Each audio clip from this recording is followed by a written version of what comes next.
మోరల్గానో లేకపోతే ఇంకొక యాంగిల్లో మాత్రమే మాట్లాడాలి తప్ప లీగల్గా ఆమెకి హక్కు లేదు. సో దాంట్లో మనకు అర్థమైంది ఏమంటే జగన్ గిఫ్ట్ డీడ్లో ఆమెకు ఆస్తి వాటాలు కొంత ఇచ్చాడు సరస్వతి పవర్లో. తర్వాత ఎంఓయూ రాసిచ్చాడు ఈ అమ్మాయికి, ఈ కేసులన్నీ తొలగిపోయినాక నేను నీకు వాటా ఇస్తాను ఆస్తులని. సో కొన్ని కండిషన్లు పెట్టి ఇచ్చాడు. ఇప్పుడు ఆ అమ్మాయి ఏం చేసింది, ఇతనికి చెప్పకుండా వాళ్ళ అమ్మని ప్రెజర్ చేసి తనకు ఉన్న వాటా 51% వాటాన్ని తన పేరుతో రాసుకునింది అనేది కేసు. ఇప్పుడు ఇది తేల్చాల్సింది అక్కడ ట్రిబ్యునల్లో ఉంది కాబట్టి లా ట్రిబ్యునల్లో అది తేలుతుంది. సో దాన్ని మన జడ్జిమెంట్ ఇవ్వలేం. కానీ ఓవరాల్ సిచ్యువేషన్ చూస్తే ఆమె ఫ్రస్ట్రేషన్ చూస్తే ఆమెకి వచ్చే విధంగా లేదు అది. ఎందుకంటే ఇతను చెప్పకుండా గిఫ్ట్ డీడ్లో కూతురికి రాసి చేయడం అనేది చెల్లుతుందా అనేది డౌట్. అది రెండోది, అతని ఒకవేళ అది ఆ వాటా వరకు పక్కన పెట్టినా ఇతని ఆస్తుల్లో ఏమికి లీగల్గా వాటా రాదు. ఇప్పుడు జగన్ మామూలుగా అతను నేను నీకు ప్రేమతో అభిమానంతో రాసిస్తాను అనేది ఎంఓ ఇచ్చాడు. ఎంఐ తొందరపడి తనకి కేసులున్నా ఈడీ స్వాధీనంలో ఉన్నా కండిషన్ బెయిల్ మీద అతను ఉన్నా ఈ అమ్మాయి వాళ్ళకి చెప్పకుండా, వాళ్ళు సలహా ఇచ్చినా కూడా కొంతమంది అడ్వకేట్స్ ఇలా చేస్తే మీ అన్నకి బెయిల్ క్యాన్సిల్ అయ్యే అవకాశం ఉంది, ఎందుకంటే వాటాలు బదిలైన జరగకూడదు అంటే కూడా వినకుండా చేయడం పట్ల జగన్ తీవ్ర ఆగ్రహ వ్యక్తం చేశాడు. దాంతో జగన్ కోర్టుకు వెళ్ళాడు ఇది చల్లదని.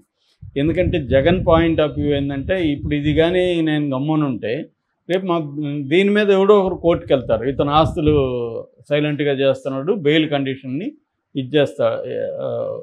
ఇతను జంప్ చేస్తున్నాడు, కండిషన్లు ఉల్లంఘిస్తున్నాడు అని కోర్టుకు వెళ్ళినప్పుడు రేపు బెయిల్ క్యాన్సిల్ అవ్వచ్చు జగన్కి. ఆల్రెడీ అతని మీద ఎంత ప్రెజర్ ఉంది అనేది తెలిసిందే.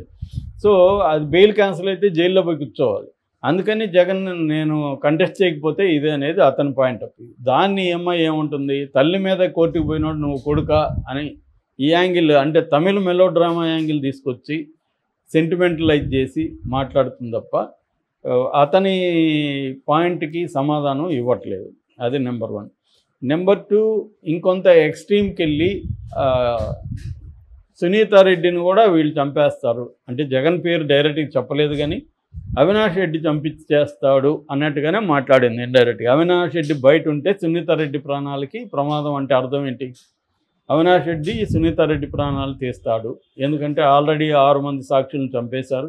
ఈమె ఎలా చెప్తుంది చంపేశారా లేదని సిట్ ఉంది, యాక్చువల్గా సిట్లో తేలాలి. కానీ ఈమె ఆరోపణ ఏంది, వాళ్ళని జగనే చంపేశాడు. నిజానికి వాళ్ళ పేరెంట్స్ కానీ వాళ్ళ బంధువులు కానీ ఎవరు కంప్లైంట్ ఇలా 6 మంది చనిపోయిన వీళ్ళు మాట్లాడుతున్నారు. ఇప్పుడు మొన్న ఆయన రామయ్య వాచ్మెన్ అక్కడ చనిపోయాడు, 80 ఏళ్ళు ఆయనకి ఇప్పటి నుంచో ఆరోగ్యం బాగాలేదు. సో ఆయన చనిపోయాడు.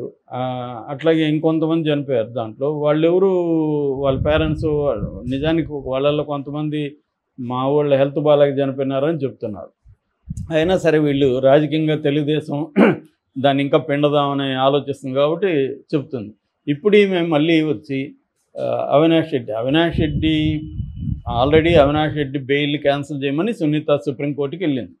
బెయిల్ అది క్యాన్సిల్ చేయట్లేదు.